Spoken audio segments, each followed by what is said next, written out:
You guys are fascists. You know that? And your judgment day is coming. You think you're going to get away with this? You're not. You're not. You're not going to get away with this. That is not right. You're going to prison. Prison is the best that is going to happen to you. The Hague is where you're going. The Hague. You are. You are. Disgusting. You're disgusting. You're a disgusting person. You're ruining this country. You are ruining this country for a paycheck because you're a coward. A coward. This is not your country. You're arresting, you're kidnapping hardworking people who are just here trying to live so that you can make a paycheck. You know what? Retribution for that is coming. You're going to face your day in court and you're going to lose. Your family will reject you. You will be a shame to your children. Your children will hate you. They're embarrassed of what you do. They're embarrassed by you. Shameful. The church condemns you, and you will pay for what you've done. Do you understand? You will pay for what you've done. Anytime we see these videos of ICE agents at work, they almost always feature citizens fighting against them or defending and trying to protect the person that the agents are targeting. We also see so many agents tending to one detention, which is such a waste of money and resources. We see people berating them, telling them that they are embarrassing and weak, maybe calling them Uncle Toms if that fits. And of course, there is someone filming the whole thing, which is how we have all the evidence of what is actually going on in our cities at the hands of our own people. The point is, the American people are not subtle in their feelings about ICE, and now those sentiments are being reflected plainly in new polling. From The Independent, Trump had campaigned on the promise of leading the largest deportation operation in U.S. history. A Pew Research Center survey from August 2024 found that 56% of registered voters strongly or somewhat favored mass deportation. Throughout the past 10 months,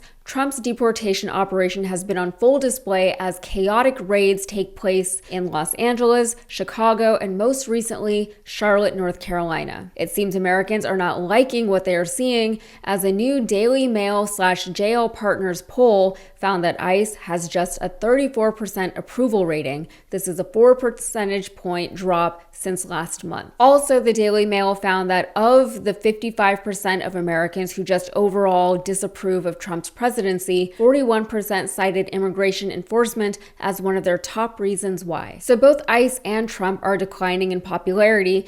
JD Vance is doing a little bit better though. He was just named the most popular of the least unpopular political figures right now, and he barely edged out Hakeem Jeffries for the title, and it is a very, very sad victory for him. But on the issue of immigration, the American people aren't black and white about it.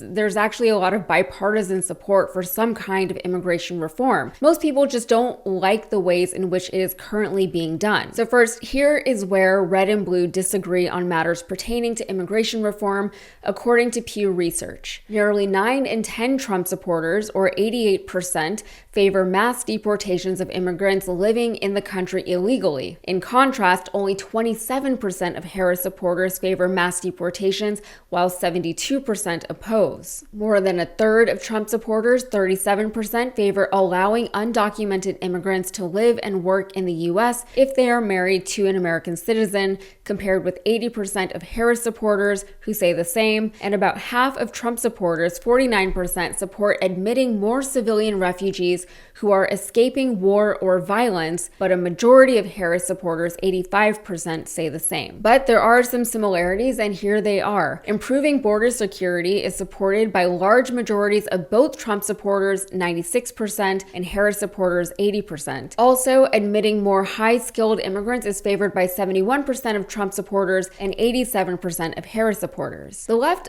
often gets mischaracterized as being anti any kind of immigration reform or enforcement. According to the right, we all on the left want completely open borders, and we want to just let in anyone and everyone who wants to come in. I can't speak for the entire left. Surely there are some who do feel that way, but for the most part, people seem to agree that some sort of regulation is reasonable and necessary. Brute force, however, no. Inhumanity, no. I don't want that. I never have and will never advocate for that. Those methods of control are fickle anyway. They're inflammatory rather than sustainably healing. Maybe they look good in the sense that they capture more headlines, and the optics are that of dramatic and swift action being taken, but over the long term, tactics like that just don't do a whole lot of good. The less sexy options are often the most effective ones, but they are much harder to sell to a public that is frustrated and angry and scared. Perhaps that is why right-wing politicians and thought leaders spend so much energy and time on trying to frustrate, anger, and scare their followers. If you're frustrated, angry, and scared, you're far more likely to support the explosive, fast option than you are to get behind a more deliberate and thoughtful approach to any problem. With immigration reform, people who are less angry and less scared are more likely to support things like improved legislation to demystify and detangle our current policies and pathways pertaining to legal immigration and the attainment of citizenship. But that's a hard sell when you have been deliberately sowing very urgent discord for years already with a significant chunk of the population. Case in point, Trump supporters have a more negative view than Harris supporters on the impact of immigrants on their lives. A majority of Trump supporters, 59%, say that the increasing number of immigrants will make things worse for people like them. But a majority of Harris supporters, 65%, say that the increasing number of immigrants will make no difference in their lives, with only 11% saying it will make life worse for people like them. And the wording there is interesting. People like them. The poll was conducted from a sample of bilingual and nationally representative Americans. So it's hard to generalize what people like them means or refers to, but whoever the respondents are, there seems to be a distinct concern on the right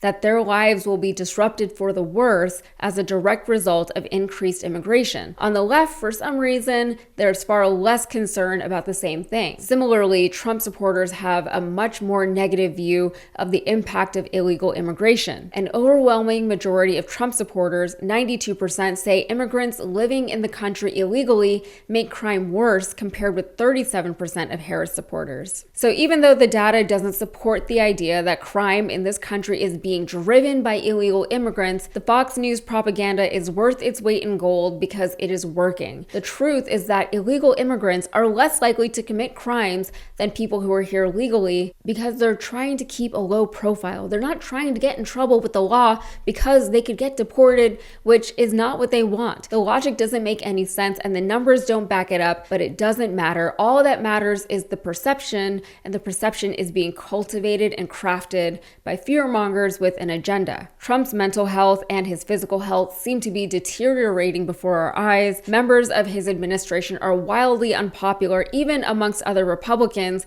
because they are generally incompetent and inept. People are mad about our obsequiousness to Israel. Grocery prices are not going down, and at this point, if they did go down, it would only be correcting the problems that Trump himself created. Housing is still unaffordable. Our national parks have just become even more expensive to access. There are forever chemicals being sprayed on our produce now, and ICE is terrorizing cities across this country. The dumbest amongst us are being deployed as brutish hordes against the American people. The goal, like the dream at this point, is that all of this discontent translates into Americans taking action when and where appropriate, speaking out however they can, and ultimately voting out the political figures who landed us in this situation in the first place. That is the dream, and our job right now is just to keep that dream alive for as long as we can, all right? That is it for me. If you got anything out of this, please like the video and subscribe to the channel for more. Thanks.